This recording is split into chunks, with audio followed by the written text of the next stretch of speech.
Good evening students. आप देख रहे हैं आपका अपना YouTube channel chemistry point. Students, आज हम परमाणु संरचना चैप्टर के द्रव्यमान संख्या मास नंबर, जिसे हम कैपिटल ए से रिप्रेजेंट करते हैं, उसको क्लियर करेंगे। तो स्टूडेंट्स, इस वीडियो के अंत तक आप जरूर बने रहिए। तो द्रव्यमान संख्या को जानने से पहले हम कुछ बेसिक बात क्लियर कर लेते हैं। जैसे किसी परमाणु के नाभिक का जो द्रव्यमान है उसमें उपस्थित यानी नाभिक में उपस्थित प्रोटॉन व न्यूट्रॉन के द्रव्यमान के योग के बराबर होता है। यानी सरल शब्दों में बोलें तो कोई भी परमाणु है उसके नाभिक का जो द्रव्यमान होता है वो उस नाभिक में पाए जाने वाले प्रोटॉन और न्यूट्रॉन के द्रव्यमानों के योग के बराबर होता है। जैसे इसको हम डायग्राम से समझेंगे।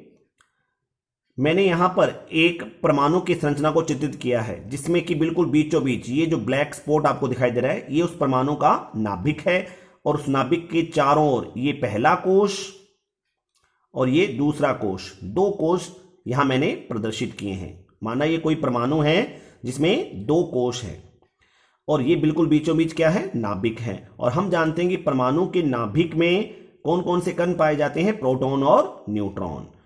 तो प्रोटॉन और न्यूट्रॉन जो कण हैं उन कणों का जो द्रव्यमान होगा उन द्रव्यमानों का योग कर देंगे तो परमाणु के नाभिक का भार आ जाएगा। और हम जानते हैं कि परमाणु के नाभिक का भार ही परमाणु का भार कहलाता है, क्योंकि जो कोश में पाए जाने वाले इलेक्ट्रॉन होते हैं उन इलेक्ट्रॉनों का भार जो होता है वो प्रोटॉन की तुलना में बहुत ही कम होता है, इसलिए उसे नगण्य मान लेते हैं, तो उसको हम छोड़ देते हैं। तो हम ये कह सकते हैं कि एक परमाणु का जो भार है वो वास्तव में परमाणु के नाभिक का ही भार होता है। तो किसी परमाणु के नाभिक का द्रव्यमान उसमें उपस्थित प्रोटॉन व न्यूट्रॉन के द्रव्यमानों के योग के बराबर होता है। अब हम इन प्रोटॉन और न्यूट्रॉन को सम्मिलित रूप से क्या पुकारेंगे उस वर्ड को जान लेते हैं।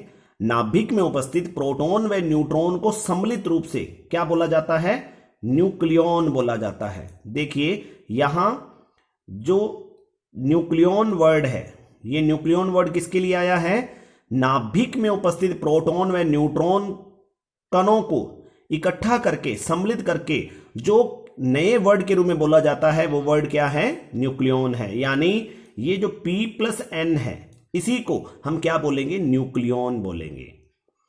अब हम परमाणु भार या द्रव्यमान संख्या जो है उसकी बात कर लेते हैं कि ये जो द्रव्यमान संख्या है यानी परमाणु भार है ये वास्तव में है क्या। तो सरल शब्दों में हम ये कह सकते हैं कि न्यूक्लियॉन की कुल संख्या ही वास्तव में परमाणु की द्रव्यमान संख्या यानी कैपिटल ए कहलाती है, और कैपिटल ए को ही हम परमाणु का भार कहेंगे। तो एक प्रकार से द्रव्यमान संख्या ही परमाणु भार कहलाती है। तो न्यूक्लियॉन की कुल संख्या या किसी परमाणु के नाभिक में उपस्थित प्रोटॉन और न्यूट्रॉन की कुल संख्या को ही उस परमाणु की द्रव्यमान संख्या या उस परमाणु का परमाणु भार कहते हैं। तो इसको हम सूत्र के रूप में किस प्रकार रिप्रेजेंट कर सकते हैं, देखिए द्रव्यमान संख्या कैपिटल ए बराबर प्रोटॉन की संख्या प्लस न्यूट्रॉन की संख्या, इस प्रकार से हम इसका सूत्र लिख सकते हैं। और अगर हमें इसका बहुत सरल रूप लिखना हो तो उसे भी हम इस प्रकार से लिखेंगे कि कैपिटल ए बराबर P+N। इसका मतलब कि ए जो है वो द्रव्यमान संख्या है यानी परमाणु का भार है, और वो द्रव्यमान संख्या यानी परमाणु भार कैसे ज्ञात करते हैं, उस परमाणु के नाभिक में प्रोटॉन और न्यूट्रॉन की संख्या के योग से, या प्रोटॉन प्लस न्यूट्रॉन का जो भार है उसे ही हम उस परमाणु का परमाणु भार या द्रव्यमान संख्या कह देते हैं।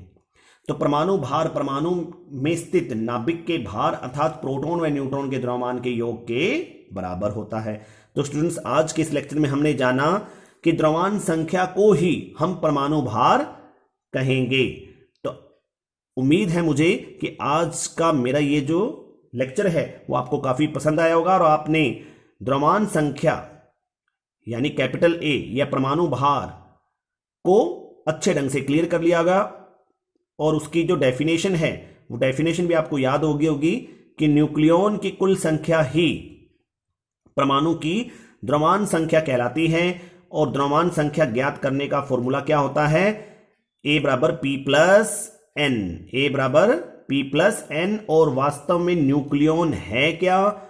न्यूक्लियन क्या है? नाभिक में उपस्थित प्रोटॉन व न्यूट्रॉन की संख्या को सम्मिलित रूप से क्या बोला जाता है? न्यूक्लियन कहा जाता है। Thank you students.